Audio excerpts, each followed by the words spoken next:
Terus yang kedua itu adalah seniat jamaknya itu di waktu takbiratul ihram sholat yang pertama. Terus yang ketiga itu harus dilakukan terus menerus. Tapi kalau jamak takhir itu kita boleh melakukan sholat duhurnya dulu boleh, asarnya dulu boleh.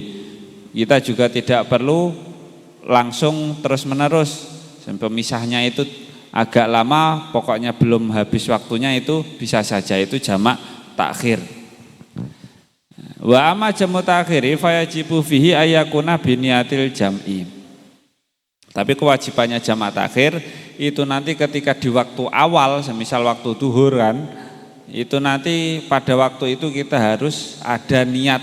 Semisal kita masih di mobil ataupun di perjalanan gitu, saya pengen jamak takhir, ya itu nanti harus ada niat jamak takhir. Saya niat pengen menjamak atau mengumpulkan sholat duhur saya itu sama asar, harus ada kerentek seperti itu agar apa nanti sholat kita jatuhnya tidak kodok kan gitu. Nah, jamak takhir itu wajibnya adalah niat jamak. Wa takunu aniyat hadhihi fi waqtil ula. Niatnya itu ada di di waktu yang pertama. Niat itu pokoknya kerentek yang ada di dalam atau kesengajaan yang diutarakan di dalam hati. Zaman dari satu tempat ke tempat lain sudah mencapai jarak qashar sholat, terus kerentek pengen menjamakkan lah. Semisal jamak takhir itu harus ada niatnya. Saya niat pengen menjamak sholat duhur saya sama asar di waktu dengan jamak takhir di waktu asar. Pokoknya sudah ada kerentek itu, nanti kita di waktu asar baru melakukan sholat asar sama duhurnya di waktu asar. Wa yajuzu ta'khiruha ila ayyabaqa min waqtil ula fi zamanin law ibtidiyat fihi kanat adaan. Boleh mengakhirkan niatnya jamak takhir tersebut itu sampai waktu apabila kita melakukan sholat kita itu masih disebut sholat ada. Ya boleh sebelum masuk waktu yang sholat asarnya atau sholat berikutnya itu nanti sebelum itu kita boleh niat jamak tadi di waktu awal. Wala yajibu fi jami' takhiri tartibun wala mualatun wala niyatu jamin ala sahih fi salasah. Dan tidak wajib dalam jamak takhir itu tidak wajib tertib wala mualatun dan juga tidak wajib terus menerus. Beda sama jamak takdim. Nah, kalau jamak takhir itu kita tidak perlu urut. Maksudnya kalau jamak takdim kan harus duhur dulu baru asar. Tapi kalau jamak takhir kita boleh sholat asar dulu baru duhur. Tapi keduanya kan sholat sama, kenapa enggak diurutkan saja? Ya itu boleh saja. Dan juga tidak perlu mualah, tidak perlu terus menerus.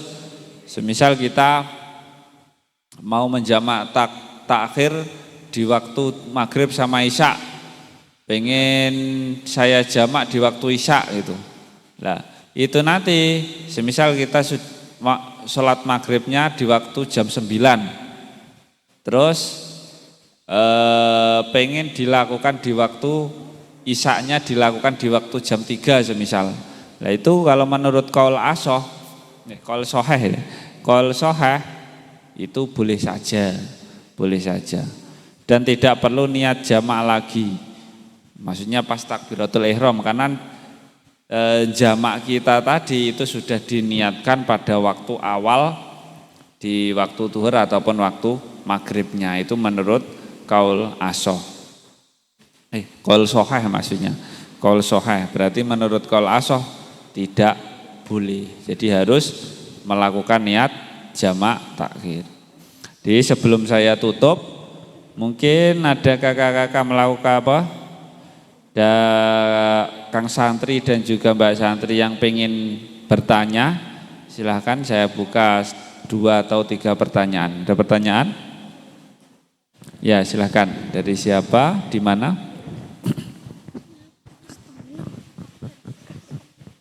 Assalamualaikum warahmatullahi wabarakatuh. Waalaikumsalam warahmatullahi wabarakatuh. Saya Maita dari Pakel, izin bertanya. Jika seorang makmum tertinggal 1 rakaat di belakang imam yang sholat qashar, apa langkah yang harus dilakukan makmum tersebut setelah imam salam? Terima kasih. Dari pertanyaan keempat ya, pertanyaan keempat dari Mbak Mega dari Pakel Tulungagung, Desa Pakel Tulungagung. Ini ketika seseorang itu statusnya musafir, dia mengqashar sholat, tapi dia masbuk kan gitu.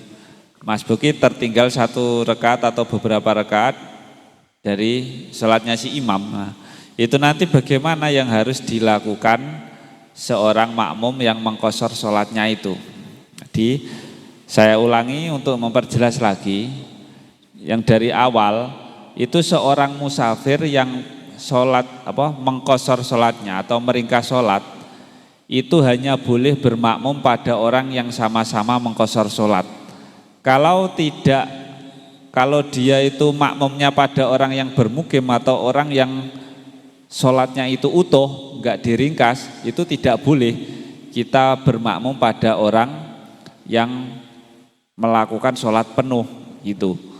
Nah, tapi ketika sama-sama dia itu seorang musafir atau sama-sama orang yang mengqashar sholat, si imam sama si makmumnya, terus dia itu posisinya adalah si makmum, dia ketinggalan 1 rakaat, si imam semisal melakukan meringkas sholat, tapi dia sudah mendapatkan 1 rakaat, dia bermakmum, terus datang seorang makmum, dia kan berarti masih mendapatkan 1 rakaat.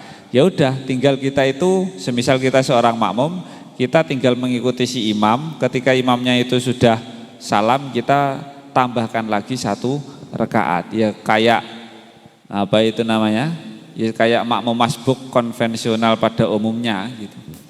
Ya tinggal kalau kita kurangnya 1 rakaat, ya tinggal kita tambah 1 rakaat saja. Nah, berarti ketika sampean bermakmum pada orang yang sama-sama sholatnya itu sejenis, sama-sama mengqashar sholat, itu boleh. Nah, ketika kita kekurangan 1 rakaat, ya kita tinggal berdiri lagi tambah 1 rakaat, terus habis itu tahiyat salam, itu saja. Tapi kalau statusnya si imam itu adalah orang yang mukim atau orang-orang yang sholatnya tidak diqashar, kita tidak boleh bermakmum pada orang-orang yang sholatnya penuh, karena memang jumlah rakaatnya itu berbeda. Enggak boleh makanya itu. Jumlah rakaatnya berbeda dan jenisnya itu berbeda. Dia jenis sholatnya orang yang bermukim dan juga jenis sholatnya orang yang musafir. Mungkin dari situ Mbak Mega sudah cukup atau kurang jelas? Sudah cukup. Untuk pertanyaan kelima mungkin ada lagi dua atau satu lagi pertanyaan, silakan. Ada lagi? Sampun? Oke. Untuk pertemuan hari ini insya Allah sampai situ saja dulu. Fathul Qoribnya sudah sampai bab qashar sholat. Untuk minggu berikutnya itu adalah orang yang hadir atau orang yang mukim itu boleh, ada yang boleh mengqashar sholat atau menjamak sholat. Itu boleh, tapi dengan beberapa ketentuan. Jadi kan asalnya fasilitas mengqashar sama menjamak sholat itu cuma bagi orang musafir. Tapi nanti ada orang yang bermukim yang boleh menjamak sholat atau mengumpulkan sholat. Itu orang-orang yang bagaimana? Nah, itu nanti untuk pertemuan di berikutnya insya Allah. Jadi kalau dari saya, ada makna, ada cara pencapaian, ada cara penjelasan, ada cara pembacaan kitabnya kurang pas, ada kesalahan dalam menjelaskan ataupun masih membuat bulat mungkin. Dari saya minta maaf. Dan juga kalau ada kritik dan saran silahkan kasih di kolom komentar. Kalau ada kurangnya semuanya itu dari saya, kalau ada lebihnya itu semua adalah fadlillah, anugerah Allah. Kalau suka silahkan di klik tombol like-nya, kalau enggak suka ya klik dislike 2 kali. Dari saya ada